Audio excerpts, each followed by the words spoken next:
बिस्मिल्लाहिर्रहमानिर्रहीम अस्सलाम वालेकुम। आई एम ख्वाजा मोहसिन इनाम। स्टूडेंट्स, अल्लाह ताला से दुआ है कि आप खैरियत से हों। स्टूडेंट्स, इस लेक्चर में हम रेशो फार्मूला या सेक्शन फार्मूला से रेलेवेंट एक्सरसाइज 3.2 के प्रॉब्लम्स सॉल्व करेंगे। Students, this is problem number 10। हमें स्टूडेंट्स यहां पर पॉइंट P का पोजीशन वेक्टर बताया गया है, इसके अलावा पॉइंट Q का पोजीशन वेक्टर बताया गया है। हमें कहा गया है कि आप पॉइंट R का पोजीशन वेक्टर मालूम करो अगर पॉइंट R 2:1 से इंटरनली और देन एक्सटर्नली डिवाइड कर रहा हो वेक्टर PQ को। अब स्टूडेंट्स, ये जो डायग्राम आपको नजर आ रही है, ये मैंने एक रफ डायग्राम आपके लिए बनाई ताकि आपको कॉन्सेप्ट समझ आ सके। स्टूडेंट्स, ये इंटरनल डिवीजन का केस है। आप देख सकते हैं कि जो पॉइंट R है वो वेक्टर PQ के ऊपर ही आ रहा है। अगर पॉइंट R वेक्टर PQ की एक्सटेंशन पर आ रहा होता, यानी हम इस साइड पर वेक्टर PQ को एक्सटेंड कर देते, तो उस सूरत में हमारे पास ये एक्सटर्नल डिवीजन का केस बनता है, जो कि मैं इसी प्रॉब्लम के सॉल्यूशन के नेक्स्ट पार्ट में आपको वो डायग्राम भी दिखाऊंगा। Students, this is internal division case. हमें पॉइंट R का पोजीशन वेक्टर मालूम करना है। स्टूडेंट्स, पहले तो जो गिवन है हम उसका जिक्र कर लेते हैं सॉल्यूशन के अंदर, और इसका सॉल्यूशन हम स्टार्ट करते हैं नेक्स्ट बोर्ड पर। स्टूडेंट्स, रेशो का जिक्र करते हैं। मैं यहां पर रेशो M/N कह रहा हूं। चूंकि P और Q यहां पर पॉइंट्स के लिए यूज हो गए, मैं इसलिए अब M और N रेशो कह रहा हूं। Here M/N is equal to 2:1। Students, जिस पॉइंट का जिक्र पहले किया गया है उसको आप इस तरह से लेफ्ट साइड पर पहले बना लें, और जिस पॉइंट का बाद में जिक्र किया गया उसको आप राइट साइड पर दूसरी तरफ बना लें। और रेशो पहले आप पहले वाले पॉइंट की तरफ लिख लें और फिर दूसरे वाले पॉइंट की तरफ। M/N, position vector of R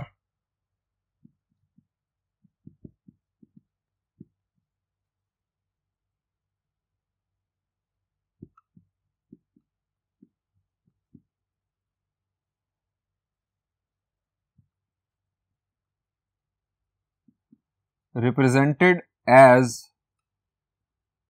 R, इस तरह से मैं इसे रिप्रेजेंट कर रहा हूं, विल बी।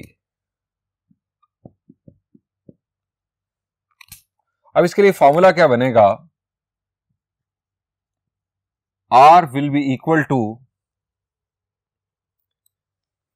MQ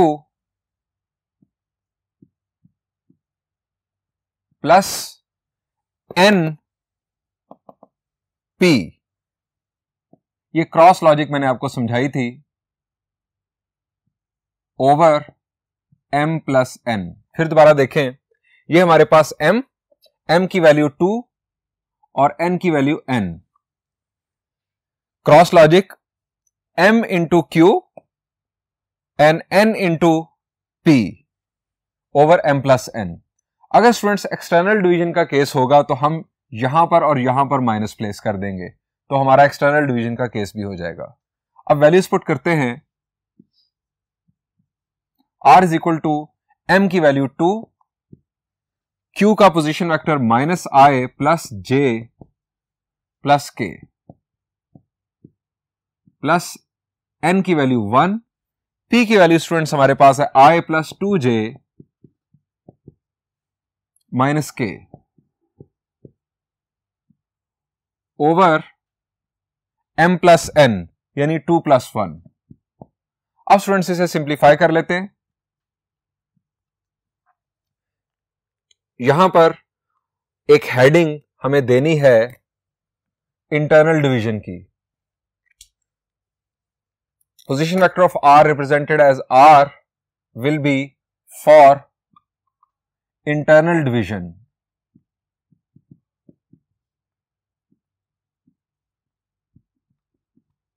कि हम ये इंटरनल डिवीजन का फॉर्मूला लिख रहे हैं। R is equal to 2 plus 1 is 3 minus 2I plus 2J plus 2K plus I plus 2J minus के,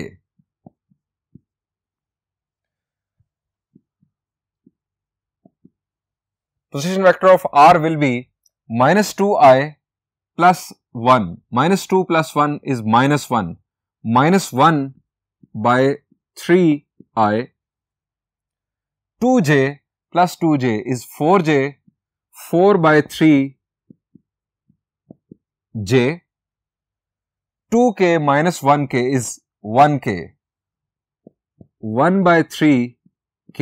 ये 3 हमने अलग-अलग हर एक को दे दिया, हमने अलग-अलग सारे कंपोनेंट्स बना दिए। स्टूडेंट्स, ये हमारा,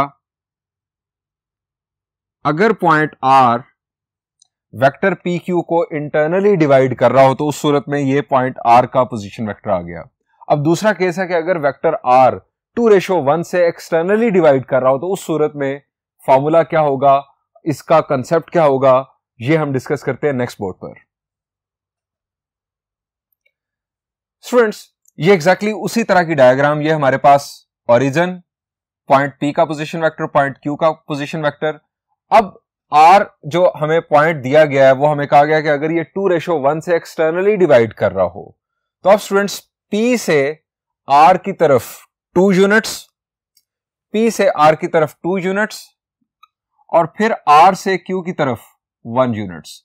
यानी जो ये आपके पास डिस्टेंस है, अगर ये डिस्टेंस हमारे पास 1 है तो ये डिस्टेंस हमारे पास 2 होगा। यानी इन दो डिस्टेंसेस, इस डिस्टेंस और इस डिस्टेंस के दरमियान जो रेशो होगी वो 2:1 होगी। P to R 2 और Q to R 1। ये स्टूडेंट्स एक्सटर्नल डिवीजन के लिए आपकी डायग्राम बनाना इसमें हरगिज जरूरी नहीं है। आप जस्ट सॉल्यूशन करेंगे, आप फॉर्मूला लिखेंगे, वैल्यूज पुट करेंगे और आपके पास वेक्टर आ जाएगा। ये सिर्फ आपका कॉन्सेप्ट डेवलप करने के लिए कि एक्सटर्नल डिवीजन का मतलब क्या है, तो मैंने आपके सामने ये बनाया। अब स्टूडेंट्स, हम यहां लिखेंगे for external division.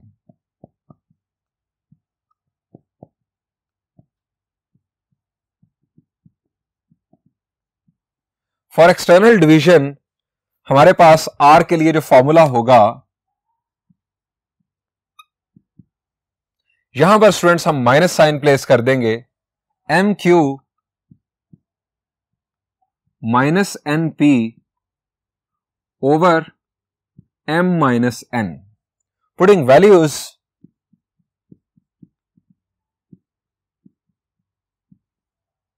next board पर, position vector of R is equal to, M की वैल्यू स्टूडेंट्स हमारे पास है 2, Q का पोजीशन वेक्टर स्टूडेंट्स हमारे पास था -i प्लस j प्लस के, ये हमारे पास मौजूद -1 और P का position vector i plus 2j minus के ओवर 2 - 1। अब 2 - 1 is 1, -2i plus 2j plus 2k minus i -2j plus k -2i minus i is -3i plus 2j minus 2j, तो ये cancel, plus 2k plus k is plus 3k। तो हम यहां पर इस तरह से लिख लेते ताकि इसके सामने आ जाए। मेरा ख्याल था कि यहां पर हमारे पास k भी होगा, वैसे फ्रैक्शन डिनोमिनेटर हमारा 1 हो चुका है तो हम जस्ट इक्वल को इसके सामने लिख दें। तो इस तरह से स्टूडेंट्स ये हमारे पास वेक्टर आ गया एक्सटर्नल डिवीजन के केस में। स्टूडेंट्स, इस सॉल्यूशन की बेस पर आपने एग्जाम्पल नंबर 11 सॉल्व करनी है, वहां पर भी सॉल्व है, आपने अपने तौर पर प्रैक्टिस के लिए सॉल्व करनी है। इसके अलावा प्रॉब्लम नंबर 11 में जो फर्स्ट पार्ट है वो इंटरनल डिवीजन का केस है और जो सेकंड पार्ट है वो एक्सटर्नल डिवीजन का केस है। मैंने आपके साथ दोनों केसेस डिस्कस कर लिए। सो आप होमवर्क में उसे खुद सॉल्व कीजिएगा। स्टूडेंट्स, मैं बढ़ता हूं अब एक और प्रॉब्लम की जानिब, लेकिन ये होगा फर्स्ट बोर्ड पर। स्टूडेंट्स, रेशियो फार्मूला से रेलेवेंट हमारा प्रॉब्लम नंबर 10 था, प्रॉब्लम नंबर 11 और उसके अलावा एग्जांपल नंबर 11 थी। अब स्टूडेंट्स, हमारी एक्सरसाइज खत्म होने जा रही है, हमारा सिर्फ एक प्रॉब्लम रह गया था, that was problem number 3। Students, हमें यहां पर वेक्टर आर दिया गया है, वेक्टर ए और वेक्टर बी। हमें पी और क्यू की वैल्यू मालूम करनी है such that R vector is equal to P times of A plus Q times of B. Students, हमें इस चीज को बेस बनाकर पी और क्यू की वैल्यूज मालूम करनी है। स्टूडेंट्स, आप जस्ट वैल्यूज यहां पर पुट कर दें, हमारे पास ये तीनों वेक्टर्स मौजूद हैं। हम यहां लिखते हैं since R is equal to P times A plus Q times vector B. Putting values.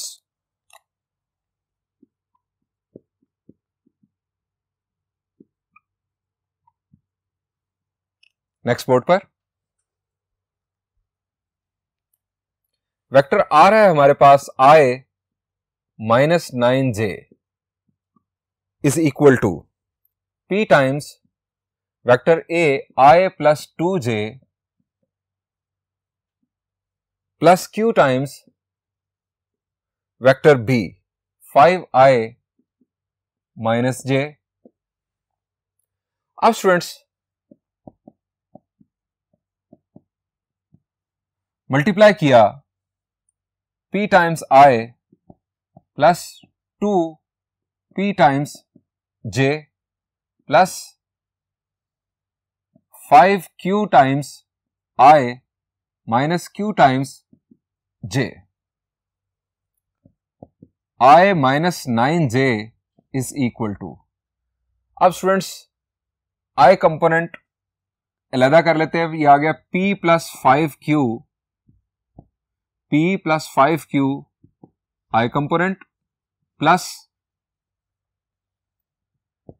2P minus Q J component. अब स्टूडेंट्स, एक vector equal to other vector, दो वेक्टर्स इक्वल, इसका मतलब है इनके कोरेस्पॉन्डिंग कंपोनेंट्स भी इक्वल होंगे। Comparing corresponding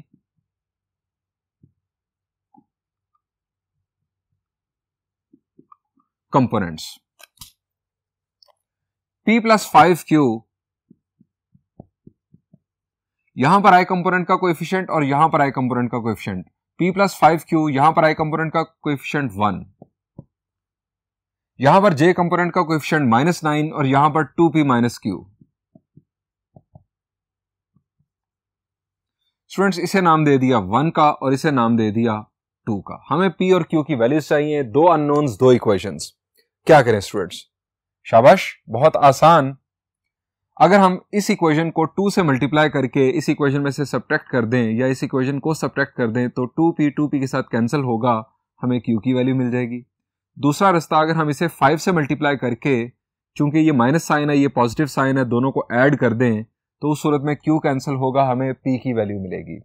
students, मैं फर्स्ट केस की तरफ जा रहा हूं, दोनों में से कोई भी काम आप कर सकते हैं। आप इवन P की वैल्यू यहां से फाइंड आउट करके यहां पुट करके Q की वैल्यू मालूम कर लें, आप यहां से Q की वैल्यू मालूम करके यहां पुट करके P की वैल्यू मालूम कर लें। आपके पास मल्टीपल ऑप्शंस हैं, डिफरेंट मेथड्स हैं।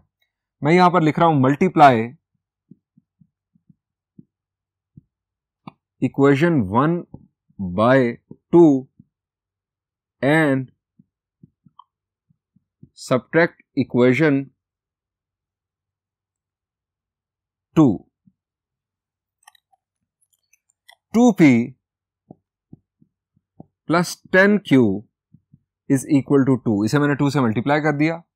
2P minus Q is equal to minus 9। Subtraction के लिए आप जानते हैं कि साइन चेंज होंगे।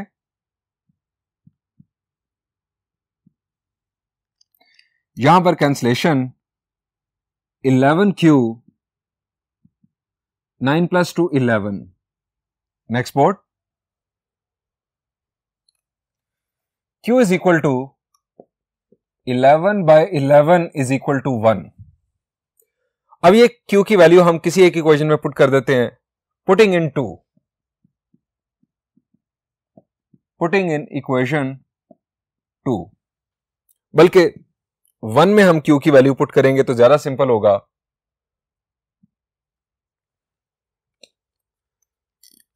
P plus 5Q is equal to 1, P is equal to 1 minus 5, P की वैल्यू स्टूडेंट्स आ गई -4। हेंस कंक्लूड करते हैं P is equal to -4, Q is equal to 1। ये स्टूडेंट्स हमें P और Q की वैल्यूज मालूम करनी थी गिवन कंडीशन के मुताबिक। स्टूडेंट्स यहां पर एक्सरसाइज 3.2 का इख्तिताम हुआ और लेक्चर का भी। Thank you and Allah Hafiz.